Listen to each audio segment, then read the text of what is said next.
Bonjour à toutes et à tous. Bonjour à toutes et à toutes, à ceux qui nous rejoignent. Rebonjour à ceux qui à ceux qui nous suivent cet après-midi et qui ont participé à la conférence précédente. Nous allons poursuivre avec notre prochain événement qui est une table ronde.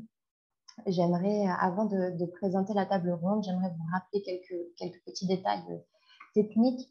Le fait que cet événement est enregistré, il sera diffusé par la suite sur la chaîne YouTube d'IFProf et que chaque événement a une durée approximative d'une heure en incluant un temps d'échange avec les participants. Donc pour cette table ronde, j'accueille tout d'abord Gloria Magalhães, professeure chercheur à l'Université fédérale de Brasilia, Josilene Pinheiro Maris, professeure chercheuse à l'Université fédérale de Campina Grande, Cláudia Ozon, professeure de langue française à l'Université technologique fédérale du Paraná, à Curitiba, et j'espère Helena Oyama de l'Université fédérale de Roraima, qui j'espère nous a rejoint ou va nous rejoindre. Malheureusement, Helena rencontre des problèmes de connexion à Roraima. Cette table ronde s'inscrit dans la thématique du Covid-19 et propose un prolongement et un approfondissement de la conférence précédente. Elle se veut être une discussion réflexive entre ces enseignantes qui ont été rudement mises au défi durant la pandémie. Elles profiteront de ce moment pour échanger sur les stratégies, les activités qu'elles ont mises en place au plus fort de la crise sanitaire, dans le but évidemment de maintenir le lien avec les apprenants. Et elles profiteront de cette opportunité pour réfléchir et redéfinir les relations interpersonnelles entre enseignants et apprenants.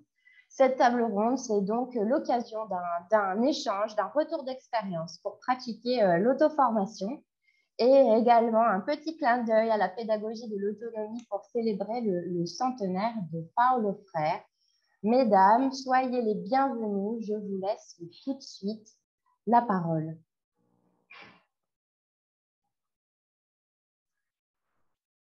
Alors, bonjour à toutes et à tous. Je suis très contente d'être là, de revoir des collègues et des amis qui sont là, présentes.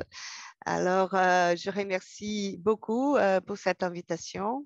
Je remercie Joséphine Correa Cardoso, Thomas Lecart, d'avoir organisé, de nous avoir donné cette occasion d'échanger et de discuter des points que je considère qui sont importants en ce moment pour nous qui enseignons à l'université.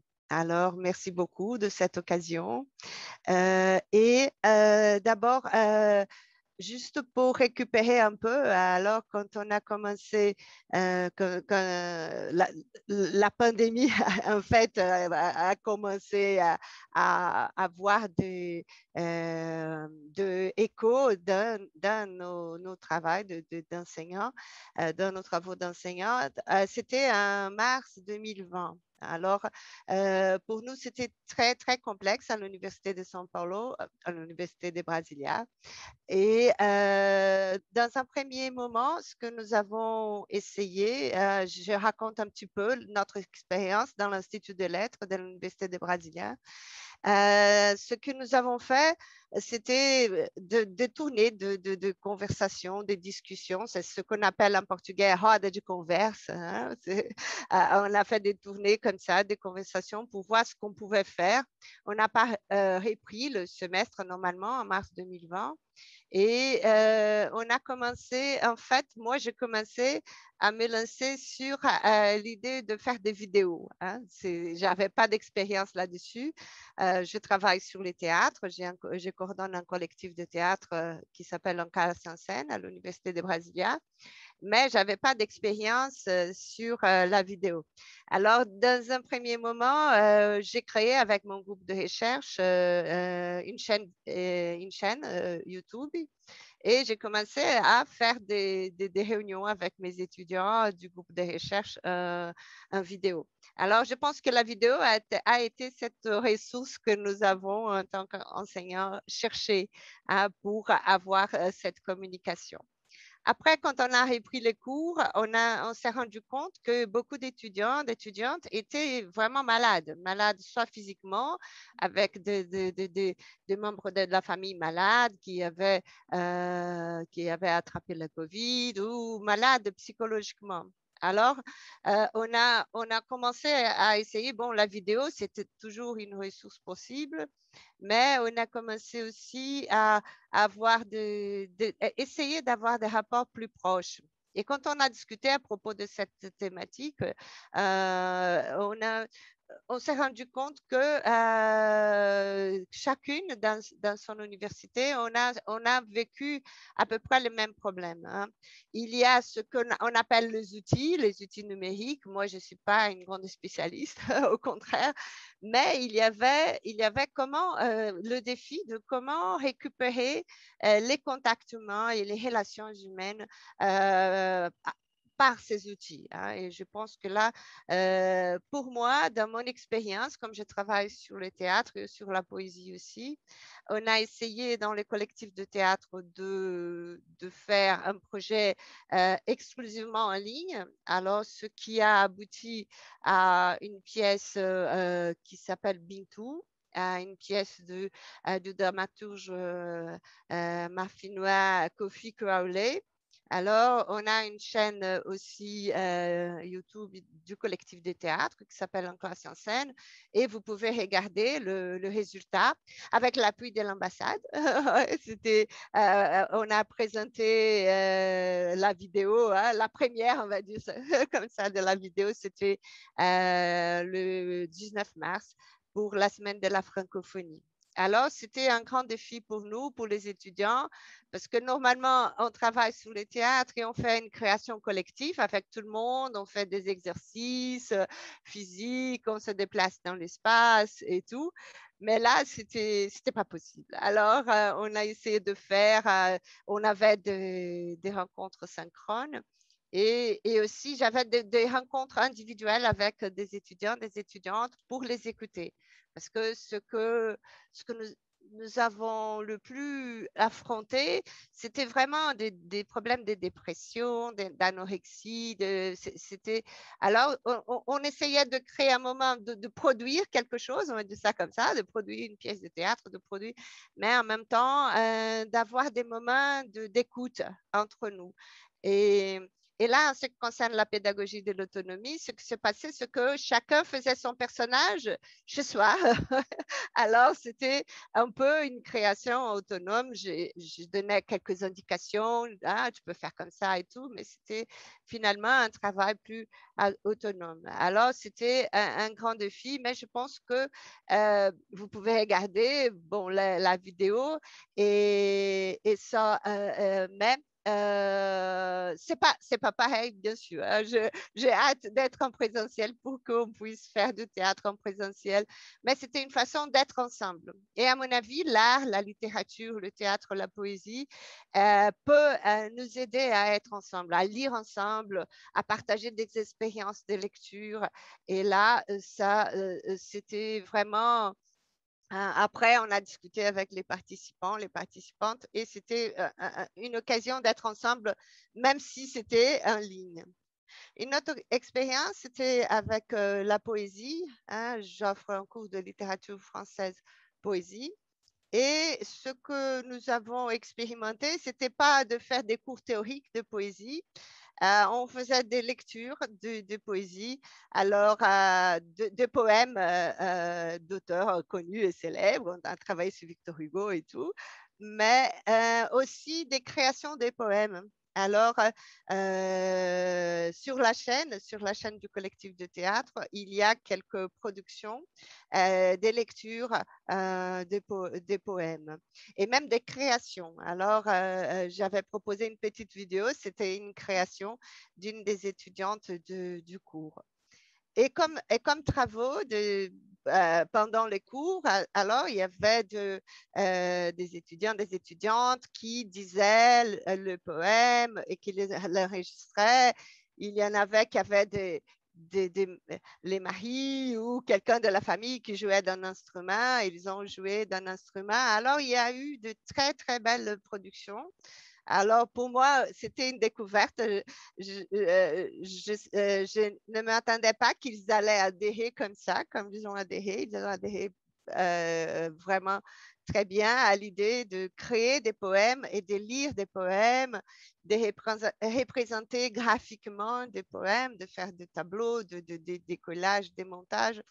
Alors, mon idée, c'était plutôt de faire de la littérature une façon, un moyen d'être ensemble, de lire ensemble, de faire des productions ensemble et de partager des idées, des sentiments, des émotions, parce que je pense que c'était, et c'est toujours encore très, très difficile, très dur d'être en France, c'est déjà en présentiel. Ici, à l'Université de Brasilia, nous ne sommes pas en présentiel, pas encore. Et en janvier, les disciplines théoriques ne seront pas encore en présentiel. On va commencer le semestre au mois de janvier, encore un distanciel.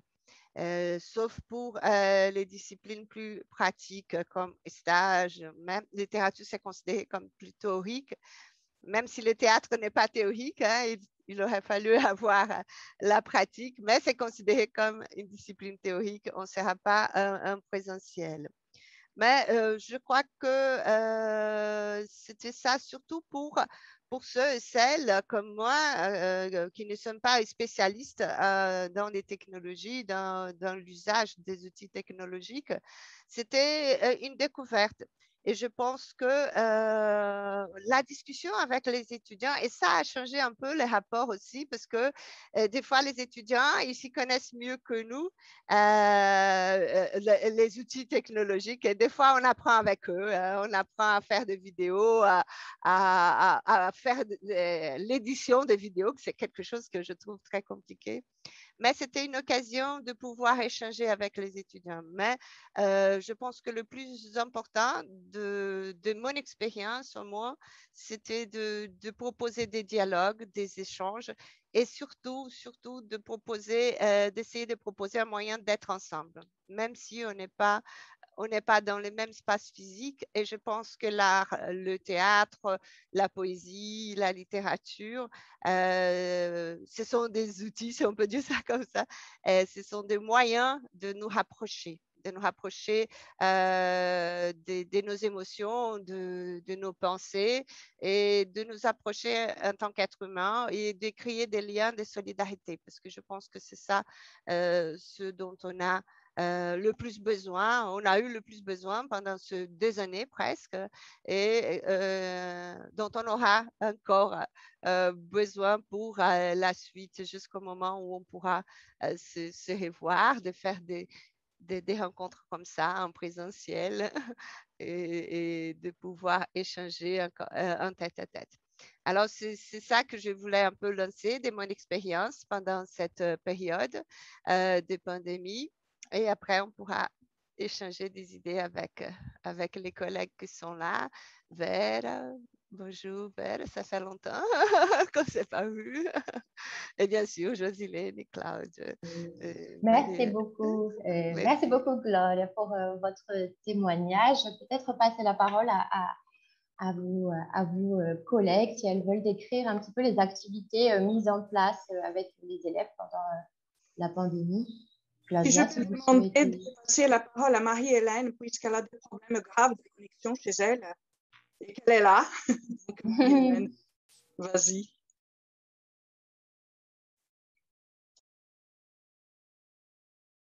Le micro. Vous pouvez activer votre micro, Elena, s'il vous plaît. Oui, c'est comme avec les étudiants. Oui, ton microphone.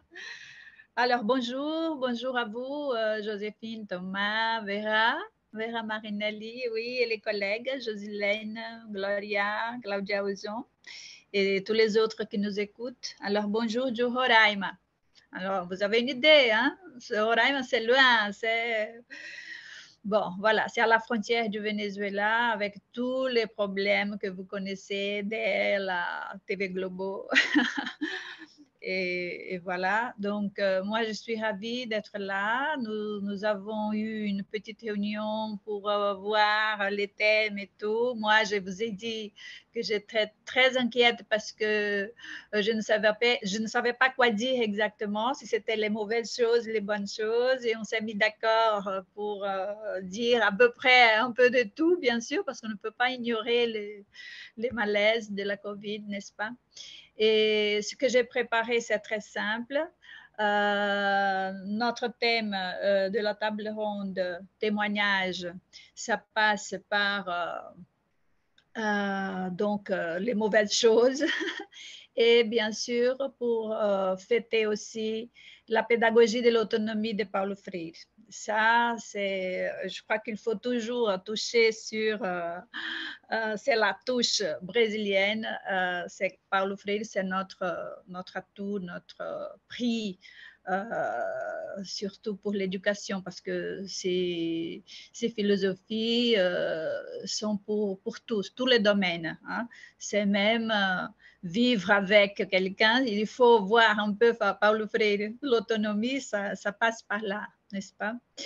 Alors, ici, à l'Université fédérale du Roraima, vous m'entendez, hein?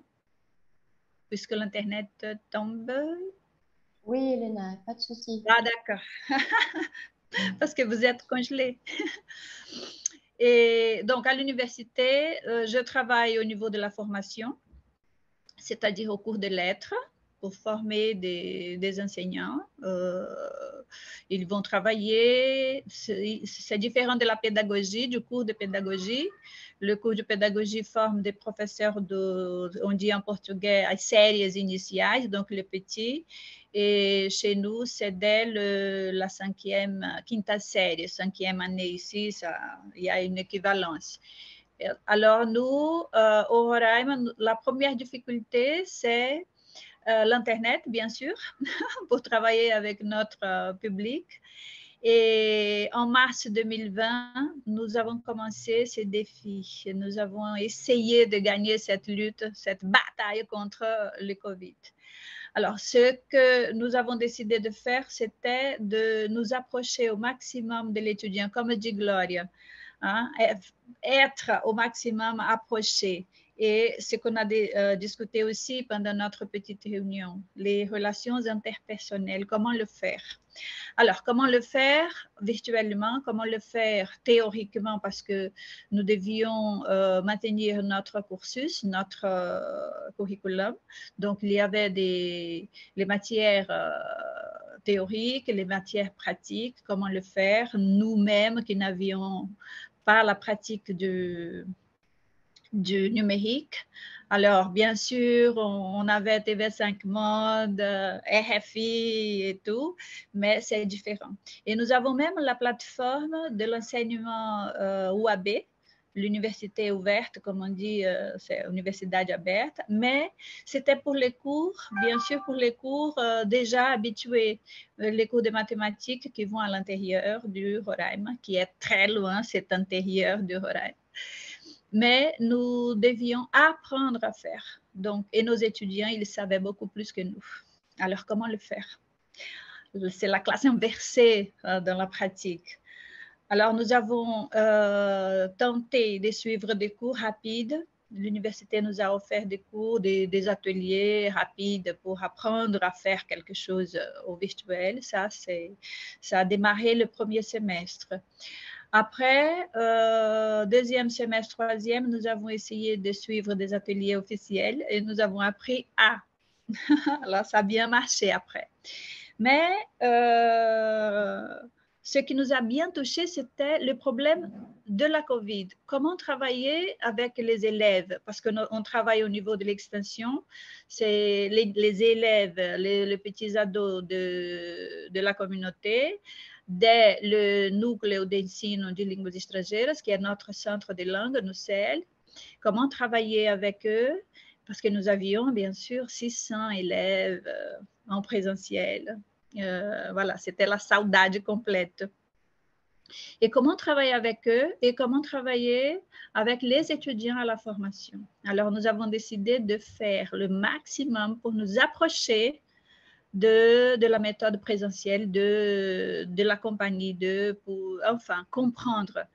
Comment on va comprendre les problèmes? On est devenu des psychologues, bien sûr.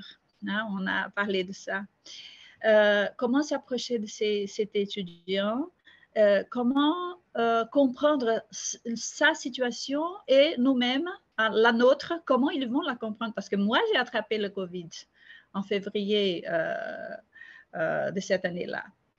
Alors, comment faire tout ça en présentiel, en faisant semblant d'être au présentiel? Alors, on a décidé d'utiliser les techniques les plus proches de ce présentiel. Et on a travaillé sur SIGA, qui est un programme interne des universités fédérales. Et c'est le système MOOC Moodle. Hein. Mais on a essayé de faire, on avait 5 heures par semaine avec les étudiants de la formation.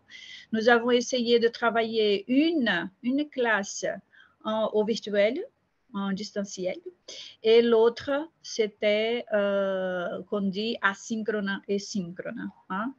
Et on a joué, on a travaillé sur des exercices, bien sûr, mais on mettait en relief la classe synchrone, c'est-à-dire, là, je veux bien regarder les yeux, je veux bien vous voir dans vos yeux, je veux bien voir vos expressions, etc. Et ça, c'était notre département. Décidé. On va faire le maximum ça. Et bien sûr, comment on va travailler? Alors, cette histoire d'autonomie frérienne, on a essayé de faire des productions de textes. Alors, on va travailler, c'est la production de textes, orale bien sûr, et écrit. Alors, oui, quelle est la place de la grammaire, nos méthodologies pour travailler la grammaire, etc. Donc, on va essayer de faire ça. Vous allez consulter les sites. Donc, on a mis en action l'approche actionnelle à l'extrême. Et bien sûr que les étudiants, ils nous appelaient par WhatsApp à minuit et on répondait aux questions à minuit parce que c'était un accord, c'est présentiel, c'est comme si on était à l'université, c'était un camping à l'université. Et nous avons fait ça et nous avons eu beaucoup de pertes, bien sûr, des élèves qui sont morts, des étudiants qui sont morts, des professeurs à l'université. Et moi-même, j'ai eu une expérience de quasi mort. Et après cela, je dis, je vais vivre tous les moments de la vie d'enseignante, tous les moments, les meilleurs moments. Alors, c'est pour ça. Et heureusement, on a des moments très heureux au Brésil avec les soutiens de l'ambassade. On a choisi nos candidats aux bourses. Tout ça, ça bouge et c'est bien. Et l'esprit positif de chaque collègue avec qui on parle, n'est-ce pas? Josilène, qui travaille toujours. Alors, et Claudia, on se parlait. Gloria, on ne se parlait pas trop, mais voilà. Donc, on ressent, on a un sentiment positif auprès des collègues. Bien sûr, il ne faut pas, comme j'ai dit au début, il ne faut pas oublier ces choses négatives. C'est ce qu'on dit ici au Roraima. Et on a des luttes au niveau des conseils parce que notre université elle a décidé de laisser la décision aux coordinations, aux professeurs, l'histoire de retourner, de revenir au présentiel. Et notre coordination de lettres, nous avons décidé que non, ce n'est pas encore le moment parce qu'à Boavista, on a oui, à Boavista, il n'y a même pas 50% des gens qui ont été vaccinés. Alors, on attend encore un petit peu et on continue à travailler. J'ai un petit extrait des productions des étudiants oralement, mais on peut passer au tour de parole, d'accord? Et voilà, je suis à votre disposition pour répondre à des questions. Merci, merci. Non, merci à vous. Merci à vous, Elena, pour votre témoignage émouvant, bien entendu. Si vous avez un lien à proposer dans le chat pour les présentations, n'hésitez pas à le mettre dans le chat. Merci. D'accord, merci. C'est plutôt des extraits à écouter avec vous. Merci. Merci beaucoup. Claudia, Josilène, si vous souhaitez témoigner. Merci. Merci, bonsoir. Je vous demande pardon, puisque là, vous voyez, je suis... ma caméra n'est pas bonne. J'ai pris un autre moyen, outil pour partager avec vous mon expérience. Alors, comme j'ai l'habitude d'être prof et de préparer des diapos pour m'aider à suivre le chemin. Expert. Oui, là, je partage avec vous mon écran. J'espère que ça va marcher. Oui, ça marche. Alors, donc, je commence par cette question qui nous a été proposée par Joséphine, à qui je remercie, Madame Ducré aussi, et Thomas qui est là aussi, et tous les collègues. Et encore, je vous remercie le titre témoignage d'enseignante. C'est bien de nous voir comme au féminin, parce que toujours on voit les enseignants, et ici c'est clair, les enseignantes, c'est très bien. La place des professeurs de français, on ne pas dire des professeurs, qui est un mot que professeur n'existe pas encore en français. Mais bon, ça c'est juste pour nous faire réfléchir un peu sur c'est cette question, n'est-ce pas, de qu'est-ce que nous fait ces moments. Donc, ces années 20 et 21 ont été des années qui le monde a affronté des transformations inédites qui ont touché toutes les couches de la société.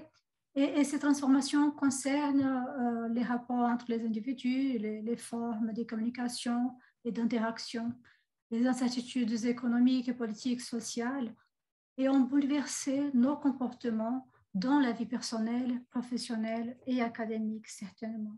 Donc, ça, je commence par là pour partager avec vous cette expérience. Et alors là, on voit les questions proposées par l'ambassade, d'après nos discussions. Donc, quelles activités? Ce sont ces questions qui ont un peu orienté mes propositions et ce que je vais partager avec vous. Donc, quelles activités ont été mises en place avec les élèves pendant la pandémie? Donc, quelles sont les thématiques, les activités, les outils numériques? Comment réussir à maintenir le lien avec les apprenants et en quoi la relation avec eux s'est-elle transformée concernant les relations interpersonnelles et comment ces expériences ont-elles participé à faire évoluer les pratiques professionnelles auto-formation. Donc, parfois, la première et la deuxième question, elles se répondent, à mon avis, elles se répondent quand on parle des expériences, on voit un peu la réponse. Donc, d'abord, quelles activités? Là, j'ai choisi quelques activités pour partager avec vous, pour vous parler un peu d'une façon générale. Et là, vous allez voir, il y a des questions, des activités qui ont été faites en portugais, parce que nous travaillons toujours c'est un travail de fourmi un peu, de convaincre, de faire partager l'amour par la langue française, et on doit séduire les gens qui ne parlent pas français pour qu'elles puissent venir et connaître. Donc, la première, exercitant la langue française, après, littérature par littérature, c'est-à-dire un voyage, un tour par la littérature, donc parce nous voyons la littérature comme une façon de guérir. Donc en portugais, ça fait un jeu de mots intéressant, donc littérature pour guérir, littérature pour guérir, littérature. Donc l'activité français ado et français senior. Et là, ce sont juste quelques activités qui ont été proposées par des professeurs, comme dans ces cas, la leçon et le plaisir du texte par Niebert, qui est notre collègue de UFCG. Donc, on voit là penser Barthes, penser la leçon de Barthes, penser pour les étudiants en lettres, et c'était ouvert, c'était partagé sur Instagram du groupe PET Lettres. C'est un programme national d'éducation tutoriale dont j'étais la tutrice. Donc, à partir de cette compte Instagram et Facebook, et on faisait le partage. Donc, on a des professeurs comme Niebert, on a des professeurs comme Rossane aussi, qui est notre présidente de l'association de Paraíba. Mais on a eu aussi d'autres genres d'étudiants, comme par exemple, c'est cette proposition les jeux dans l'apprentissage des langues étrangères, qui a été proposée par 2 étudiants en lettres, qui étaient en formation, qui ont montré la lecture littéraire d'après le jeu en ligne, quelles sont les possibilités et tout. Et encore cet étudiant qui est venu de l'Université fédérale de Juiz de Fora. Donc, il a parlé de son expérience en France comme étudiant en lettres en France. Donc, ces étudiants et ces profs, ils ont partagé avec nous ces expériences. Et comme vous voyez, les sujets, les propositions sont diverses, toujours pour faire montrer l'importance de se communiquer en français et de maintenir la lumière, la flamme du français. Alors, littérature, traduction, langue, comme vous voyez, il y a une grande quantité, diversité des thèmes qui ont été proposés, qui ont été travaillés. Encore, pour l'autre activité, littérature par littérature, donc en portugais, la grande majorité en portugais, mais les sujets concernaient le français, donc étaient liés au français. Donc, soit en littérature, soit en traduction, soit en langue, surtout quand on pense, par exemple, à cette conférence d'Heloïse, de l'Université de São Paulo, ensino de línguas em contextos de pandemia. On a essayé aussi de partager avec les autres langues de la formation en lettres, les étudiants de la formation, donc des bases pour nous aider à partager les angoisses, les anxiétés du moment de la pandémie. Et encore des thèmes littérature, encore des professeurs de français, encore des langues. Donc, on a fait pendant toute l'année 2020 et 2021, on a fait encore une bonne partie. Et aussi, on a pensé, comme par exemple cette table ronde où on voit la journée de la femme latino-américaine, de penser aussi aux langues. Toujours dans la pensée du plurilinguisme, la place du français dans cet espace plurilingue qui sont les Caraïbes. Notre activité est donc français ado. Et là a été une surprise pour nous puisque nous avons proposé une formation A1 pour les adolescents de 8 ans à 12 ans. Et c'était juste une expérience. On a ouvert un formulaire sur Google et dans 6 heures, on avait plus de 200 étudiants, de 200 inscriptions. Et donc là, on a eu un petit problème, mais on a fait des groupes, on a compté sur les collègues qui nous ont aidés et on a fait 15, à peu près 16 groupes avec 15 élèves par groupe pour travailler le français.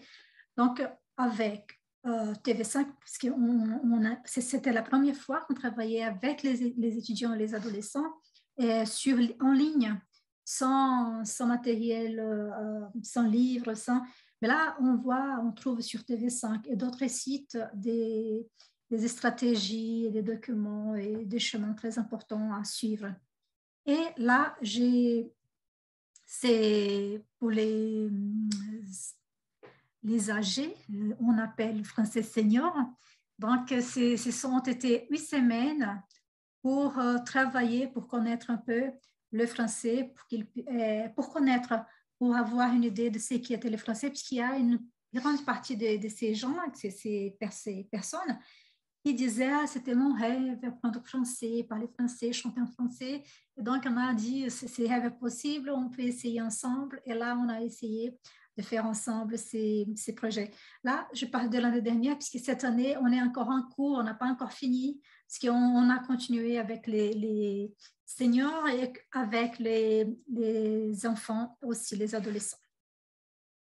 Alors, comment réussir à maintenir les liens avec les apprenants et en quoi la relation avec eux s'est-elle transformée? Donc, à partir de ce que je vous ai présenté, partagé avec vous, je crois que les relations sont vraiment intéressantes, mais je vous ai apporté un rapport d'un enfant que a dit, eu achei o curso bem legal, o curso était super, consegui aprender o francês e as aulas foram ótimas. O assunto que mais gostei foi sobre os esportes. Muito bom o curso. Alors, c'est intéressant de voir quand ils disent « j'ai appris le français ». Donc, on a eu quelques heures de cours, on a eu juste une idée, mais ils se disaient « oui, je sais français, je sais parler français ». Et ça, c'est très bien de voir puisque ce sont des jeunes, des enfants. Et encore, ces seigneurs avec l'expérience qui a été une expérience excellente, et surtout parce que c'était, bon, notre cours de français, c'est dans le domaine de l'université aberta da terceira idade, et a été le premier cours en ligne. Donc, ils n'avaient pas encore eu le cours l'année dernière, et en ligne a été le premier, et le cours de français. Donc là, vous imaginez, après je peux vous parler un peu, et comment c'est micro et caméra, et donc pour régler tout ça, les plus jeunes avaient 60 ans, donc vous imaginez, mais pour nous, bon, là, ils ont dit qu'il était merveilleux, et ce dernier a dit, não foi melhor pelo fato de ser à distância. Donc pour les âgés, pour les personnes âgées, la distance est quelque chose de très fort. C'est peut-être plus fort que pour nous. Ils aiment bien embrasser, faire la bise et tout, et en ligne, c'est pas possible. Alors, comment on fait pour continuer? Donc, là, c'est juste une des activités faites pour maintenir les liens et pour partager les expériences de recherche et tout. On a fait cette année. Et encore, ça a été une expérience extraordinaire, parce que là, cette activité de l'année dernière, cette année, on aura le 30 novembre à 9 h du matin aussi le lancement de la revue Letras Raras, avec les actes du colloque du congrès de Aracaju encore, et aussi de Brasilia, du congrès de 2019. Donc, ça a été une expérience exceptionnelle. Après, je peux partager avec vous le lien du lancement sur YouTube. Et on a compté sur ces gens qui ont parlé, chacun quelques minutes pour parler de l'expérience. Mais ce qui attire mon attention, ce qui me fait penser, ce sont les textes, la diversité des textes publiés dans ces numéros spéciaux, mais surtout de penser cette auto-formation, donc ces pratiques, donc comment toutes ces expériences ont-elles participé à faire évoluer les pratiques professionnelles. Donc, quand je pense à moi, l'auto-formation, je pense en ce qui concerne l'enseignement et l'apprentissage du français en particulier, les partages d'expériences avec des collègues du monde entier à travers des rencontres virtuelles organisées par des associations de professeurs de français, par les professeurs des universités, par des spécialistes en didactique, littérature, traduction, ont fortifié les grands réseaux des professeurs et étudiants de français. Alors, en plus, là, c'est juste pour citer glissant. Bon, comme tout acteur social engagé, les professeurs de français ont dû répondre à des enjeux nouveaux et inattendus générés par la pandémie. s'il a, comme ses autres collègues, continué à partager ses savoirs, ses idées, et peut-être encore plus dans cette période de retrait forcé, la mutualisation de ressources s'est intensifiée comme si la mise en commun de ce que chacun dispose était une réponse à l'étiolement des liens sociaux et professionnels. Enfin, peut-être c'est renforcer les sentiments d'appartenance au monde francophone multiple, bigarré, dont les voix participent à ce qu'Édouard Glissant appelle la mondialité. Donc, je sais que mon temps est fini, mais je vais vous laisser juste les Covid et après, c'est ce qui nous touche. Et qu'est-ce qu'on voit cette période? Et là, j'ai fini avec Françoise Hétier, le sel de la vie. Cette période d'anxiété, interrogation, parfois inquiète sur le monde d'après, abîmée par la rupture des habituels liens professionnels, amicaux, voire familiaux, semble ne pas avoir entamé l'investissement et le courage de ceux qui les échanges, la transmission, l'acquisition de savoir, l'ouverture à l'altérité, à force de dialogue, les confrontations, les découvertes ont une nécessité et le fond le sel de la vie. Donc, je pense à héritier. Donc, c'est le sel de la vie qu'on a besoin de penser après. On ne peut pas perdre les contacts avec les gens. C'est très bien parce que je suis là et je parle avec mes collègues, ma collègue du Nord, ma collègue du centre du Brésil, du sud du Brésil.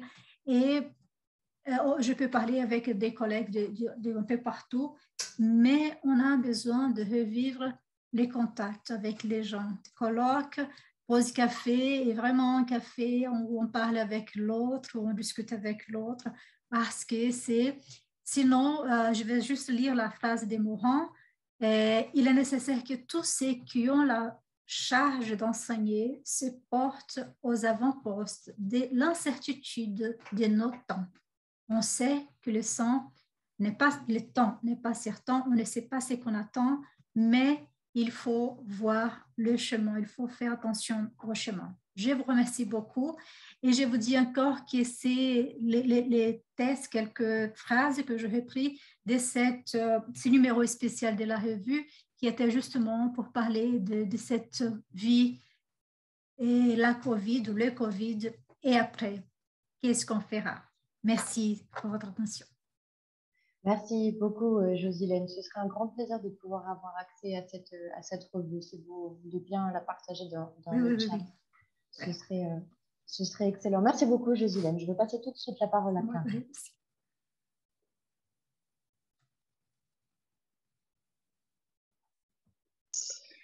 Voilà, merci Hélène Ducret, Joséphine et Thomas pour l'invitation. Je travaille dans une université qui est un peu différente puisqu'elle est technologique et que nos cours sont pour des ingénieurs en grande majorité. Donc là, avec le Covid, on a décidé, l'équipe des professeurs a décidé, la direction, d'arrêter les cours pendant le premier semestre de l'année dernière et de reprendre un deuxième semestre normalement à distance, c'est le même cours avec le même programme d'une durée d'un semestre, pour ceux qui se sont capables de le faire.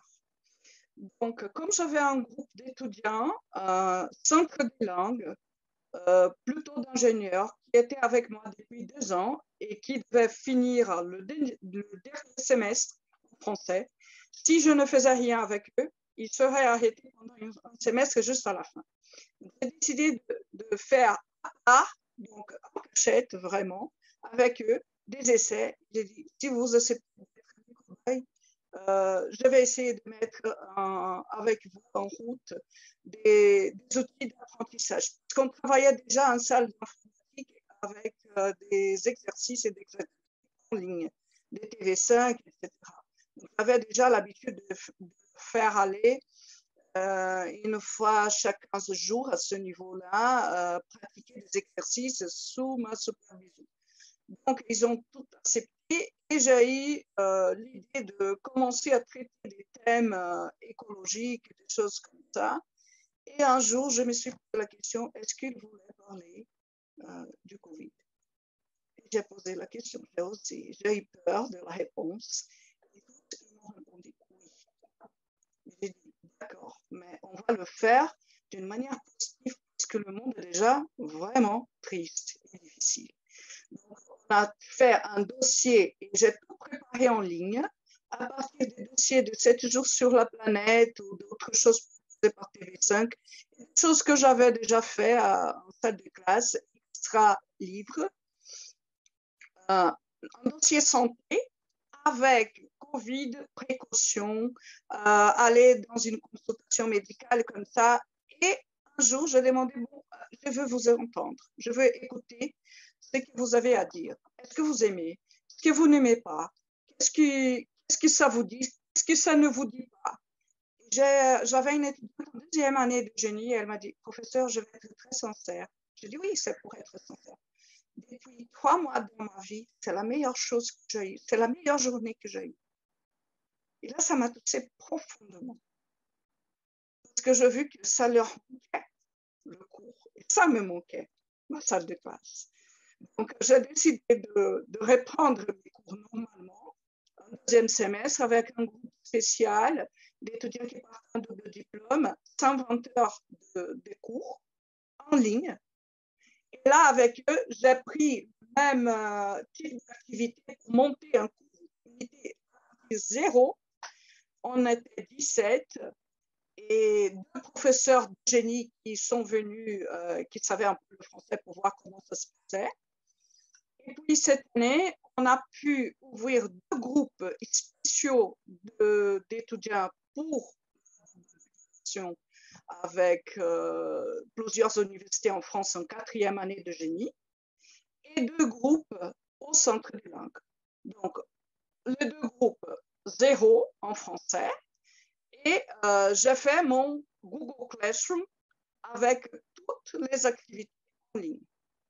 Pourquoi? Parce que l'université nous a imposé certaines règles pour tenir cette année. C'est-à-dire, on devait faire 3 semestres de 2 mois et demi à peu près pour récupérer un semestre de l'année dernière. Mais on ne pouvait pas abréger les programmes. C'est-à-dire qu'on devait faire la même chose dans la moitié du temps.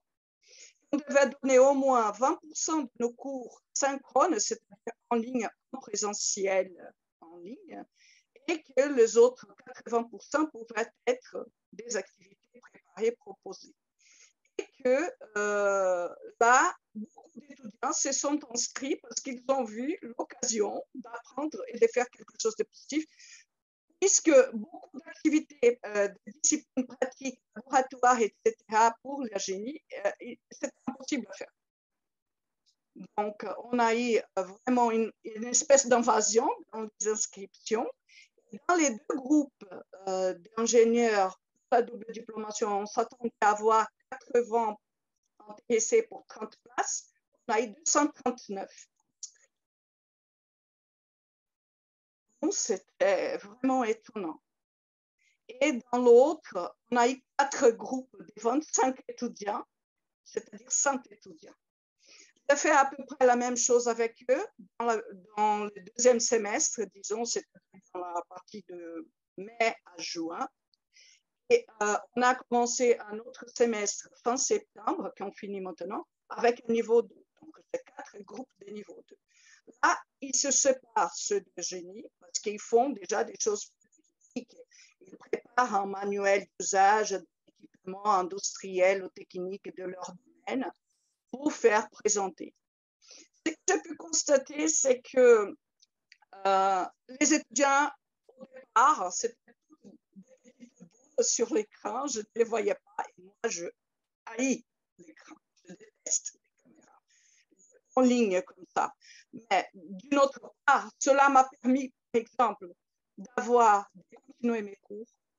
Dans les cours d'ingénieur, on a pu accepter 11 campus sur ma classe, ce qui était impossible parce qu'il n'y avait pas de professeurs partout au Paraná, dans nos campus. On a pu intégrer des étudiants des petits villages il n'y avait pas de professeurs de français pour leur permettre de tenter un double diplôme en France, parce que sans le français, c'est impossible. On a pu aussi établir un moyen d'évaluation interne pour permettre à ces étudiants d'avoir une déclaration de bien et d'être acceptés dans ces processus. Et on a pu faire apprendre le français, vraiment. J'étais surprise. Il y a ceux qui ont abandonné parce qu'ils ont eu beaucoup de problèmes.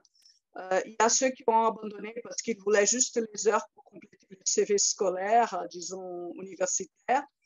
Mais on a eu des aspects plutôt positifs que négatifs. On n'a pas eu de perte. On est heureux de ce point de vue-là, et même en famille, personne n'a perdu quelqu'un de très proche, sauf des amis, des connaissances comme ça. Mais je me suis plusieurs fois posé la question, est-ce que je suis sur la bonne route? J'ai pris l'habitude dans certaines activités, je jugeais qu'elles n'étaient pas parfaites pour le monde en ligne, de leur poser la question, est-ce que vous avez aimé? Quelles sont vos critiques? Qu'est-ce qui pouvait être mieux? Et il m'a fallu du courage pour cela. D'abord parce que c'est la génération Y qui est née déjà dans le monde en ligne. Et que moi, l'ordinateur n'existait même pas quand j'étais à l'école ni à l'université, c'était vraiment pour le mail. Et que j'ai dû tout apprendre. L'université nous a il nous a fourni des formations pour le monde en ligne, disons, de l'enseignement. Nous a donné des formations pour apprendre à manier et à utiliser les outils tels que Padlet, etc., et beaucoup d'autres. Nous a fait apprendre à travailler sur les plateformes qu'on avait déjà, mais qu'on travaillait très peu parce qu'elle était un peu compliquée. Nous avons maintenant un groupe Classroom qui est beaucoup plus facile à manier pour nous et pour les étudiants. Moi, j'avais déjà l'habitude d'avoir des groupes WhatsApp, mais avec un accès limité, parce que sinon, ils vont nous appeler même à minuit. Mais ceux qui voulaient apprendre, ils ont continué le cours. Et ils parlent, même avec un programme, avec le même contenu, mais d'une façon très, très réduite, ils arrivent à s'exprimer. Les cours en ligne, ils sont juste pour expliquer le point de lexique ou de grammaire nécessaire à faire de la production orale. Donc, moi, je pose la question, je lance le thème, c'est à eux de parler. Là, c'est un défi parce que j'interviens seulement pour corriger ou pour donner des précisions. Mais c'est à eux de parler. Donc, quand ils viennent, ils savent qu'ils doivent parler. Et ça, c'était vraiment un peu, un jour, un étudiant m'a dit, je me sens vraiment en salle de classe. Moi, de toute façon, je suis devant l'écran, je me suis habituée à l'écran, je déteste plus. C'est-à-dire que, par exemple, ce qui va rester pour nous à l'université, c'est que ces groupes d'ingénieurs pour la double diplomation, qui sont sur les 11 villes de Ghana, ils continueront l'année prochaine à avoir des cours en ligne. Et je pense, si possible, si l'université a le budget nécessaire, de faire une fois par mois dans chaque ville, parce qu'il y a des villes qui sont voisines, donc on peut regrouper les étudiants. C'est-à-dire de faire un cours présentiel. Et ils seront tous en ligne par visioconférence. Ça, c'est quelque chose qu'on a déjà établi. Pour les groupes du centre des langues, je crois que la grande possibilité, c'est qu'on maintienne des cours en ligne, parce qu'on a eu des étudiants qui sont très loin de chez eux et qui s'inscrivent parce que le centre de langue est ouvert à la communauté externe, mais qu'on continuera à avoir les cours en présentiel. Moi, j'ai hâte de retourner dans ma salle de classe avec mes livres, mes activités qui sont là. Je ne peux pas faire mes jeux, mais j'ai appris à faire des jeux en ligne. Et pour tout cela, j'ai repris mon petit bouquin de Paulo Freire et j'ai fait des petites réflexions. Et si vous me permettez, je vais les lire parce que j'ai noté pour ne rien oublier. Ce qui s'est passé, disons, chez moi, c'est dans mon être enseignante. En tant que professeur, il n'est même pas possible d'aider l'étudiant à surmonter son ignorance si je ne surmonte pas moi-même la mienne. Et si je me mets à sa place, je peux mieux comprendre ses difficultés et ses attentes. Comme parler du Covid, de la santé et du bien-être. Je ne peux pas faire apprendre ce que je ne sais pas, ce que je ne connais pas. Et ce n'est pas tout simplement savoir de quoi je dois parler, de dire des choses sans importance, dans le sens vide, qui s'éteignent au moment même où elles sont dites, des mots qui nous importent. Bien au contraire, et là c'est pour l'offrir, de savoir que je dois vivre concrètement avec les apprenants en leur permettant d'interroger, de douter, de critiquer ce que je leur apprends et de se faire respecter en tant que professeur ou enseignant. Enfant des sciences, quel exercice vous préférez? Lequel vous n'avez pas aimé et pourquoi? L'exercice des cavernes, des montants d'apprentissage du français. J'ai dû apprendre à écouter et à comprendre. C'est le savoir-faire non de l'apprenant, mais de notre métier. C'est le cadre européen à l'envers, puisque c'est plus que l'actionnel, si vous voulez. Je ne peux pas être enseignant si je ne me crois pas capable de faire apprendre bien et correctement un contenu de mes cours. Comment je vais bien faire apprendre le passé composé si moi-même je ne connais pas et je fais encore plusieurs fautes. D'autre part, je ne peux pas non plus, et là c'est pour réduire ma pratique enseignante à l'apprentissage de ces contenus. Cela n'est juste qu'un moment de ma pratique pédagogique. Elle est si importante que mon témoignage est je leur fais apprendre. C'est la décence, j'ose dire, c'est la dignité avec laquelle je le fais. C'est la préparation scientifique dévoilée sans arrogance et avec humilité, même de dire je ne sais pas. Mais toujours de savoir compléter. Mais je vais chercher la réponse, la règle. Je vais vérifier et le faire dans la séance suivante, ou même partager dans l'espace virtuel avec les groupes. La cohérence entre ce que je dis et ce que j'écris, dit Paulo Freire, si importante que ce que je fais apprendre et ma cohérence en salle de classe, et là je complète, soit-elle en ligne, à distance ou présentielle. Donc, c'est là ce que je voulais vous dire, mon expérience dans ces moments-là.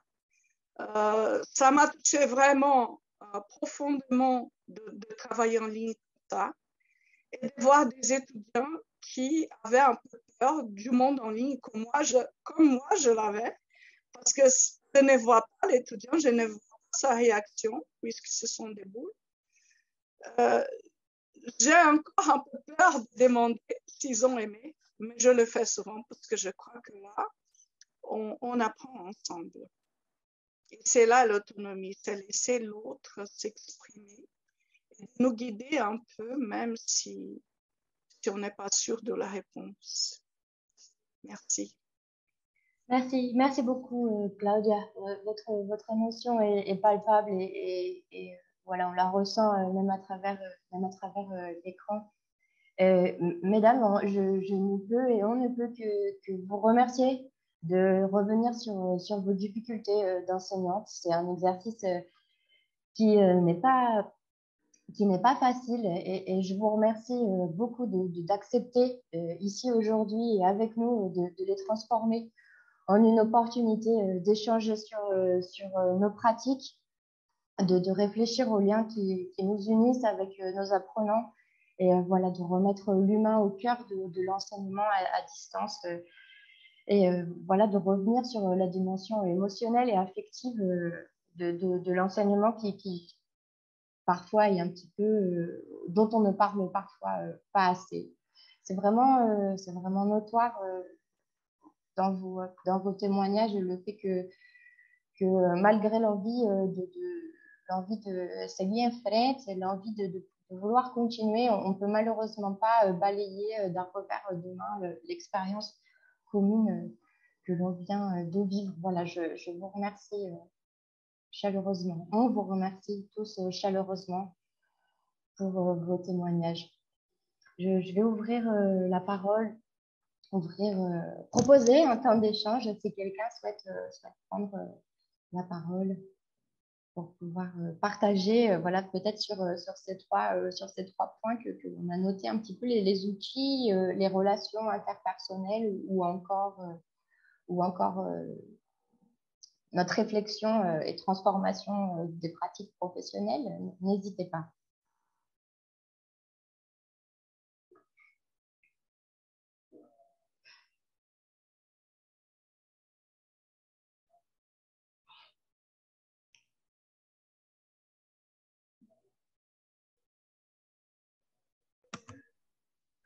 Alors, je ne veux pas m'imposer, mais je voulais vous remercier, mesdames, pour vos interventions que j'ai trouvées à la fois extrêmement émouvantes et intellectuellement stimulantes. Vous avez posé des questions, vous vous êtes livré à un exercice réflexif sur vos pratiques et votre expérience qui, il me semble, il s'agit d'un exercice qui nous apporte à tous, enseignants, enseignantes, comme disait Josilène, que nous sommes, un très bel exercice de courage et de dignité, comme disait Claudia. Et ce que je retiens de vos témoignages, mais en règle générale de tous les contacts et les interactions que j'ai pu avoir avec les enseignants de langue vivante essentiellement, c'est cette extraordinaire capacité d'adaptation. Je pense que nous n'aurions pas pu imaginer, il était inimaginable il y a 2 ans, de concevoir une telle capacité d'adaptation face à l'adversité.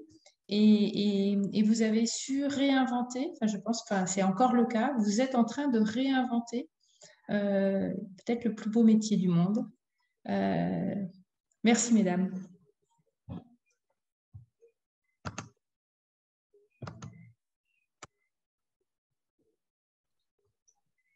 En fait, c'est votre demande qui nous a poussés vers la réflexion et moi, je n'ai qu'à vous remercier. Parce que je le faisais en tant que droit pratique. Mais quand vous avez posé le thème, j'ai dû m'arrêter et j'ai dit, qu'est-ce que je fais là? Merci beaucoup.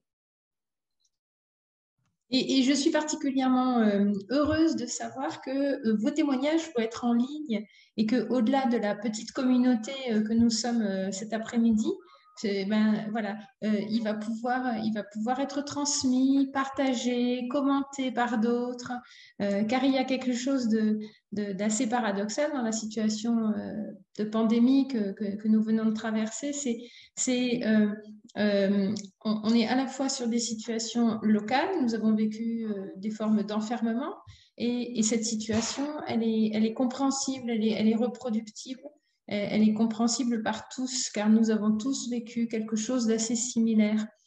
Et pour reprendre, pour faire le pont avec la conférence précédente, les témoignages d'Emmanuel Croze et puis la réflexion de Christian Olivier. Et finalement, qu'on soit enseignant, qu'on ait été enseignant ici au Brésil, en France ou ailleurs, il y a des, il s'agit d'une expérience de vie qui est tout à fait que l'on peut partager, que l'on a en commun et qui nous permet de faire communauté, nous les enseignants de français et plus généralement les enseignants.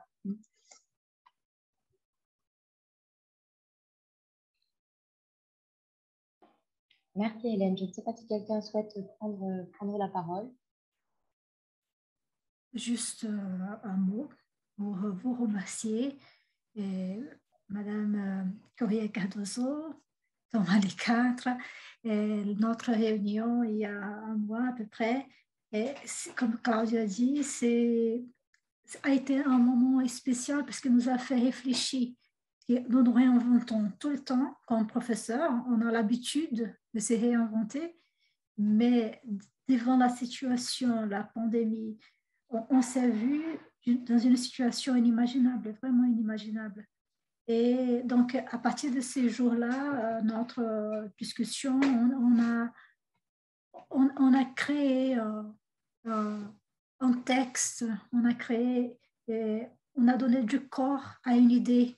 C'est que nous avons fait, l'action faite est devenue plus concrète parce que nous avons réfléchi sur ces activités. Donc ça, c'est vraiment, je vous remercie beaucoup, beaucoup, parce que quand on parle, on travaille, on est toujours en train de faire les choses, mais arrêter, s'asseoir et réfléchir sur ces questions, sur notre savoir-faire, sur nos procédures en tant que professeur, et surtout dans cette situation, a été un moment, vraiment des moments très spéciaux. Je vous remercie beaucoup. Et quand j'ai cité le Covid et après, je vous avoue, j'ai un peu la peur de revenir en classe parce que j'ai toujours l'impression que Covid est derrière moi et je dois me cacher des Covid parce que ce sont 2 ans qu'on ne va pas à la fac, qu'on travaille de chez nous et on ne peut pas s'habituer à ça. Nous sommes des humains et comme humains, on a besoin de l'autre main. Et c'est ça que Paulo Freire nous a appris. Donc, il faut se donner les mains pour nous aider. On doit s'aider. C'est ça qu'on a fait. Et ces moments-là de partage est vraiment, on réalise ce que Paulo Freire nous a enseigné. Merci encore une fois.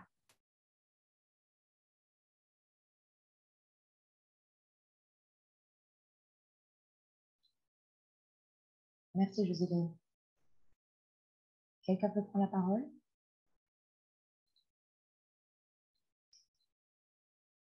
Bon, dans ce cas, je vais conclure cette table ronde. Une dernière petite chose, je vous remercie beaucoup de citer la coopération éducative comme soutien que vous avez rencontré pendant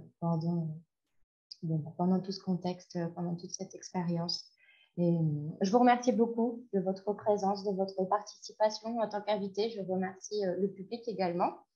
On va se quitter pour un petit moment, non, pour 20 minutes, une vingtaine de minutes, on fait une pause et on se retrouve à 17h. Je ne sais même pas quelle heure il est. Non, excusez-moi, on se retrouve à 17h30 pour un atelier sur le tutorat avec Susanna de l'Alliance française de São Paulo. Donc, voilà, on va faire une pause. Vous pouvez vous déconnecter ou vous pouvez encore rester présent dans la salle. Et à tout de suite. Merci. Merci beaucoup. Au revoir. Merci.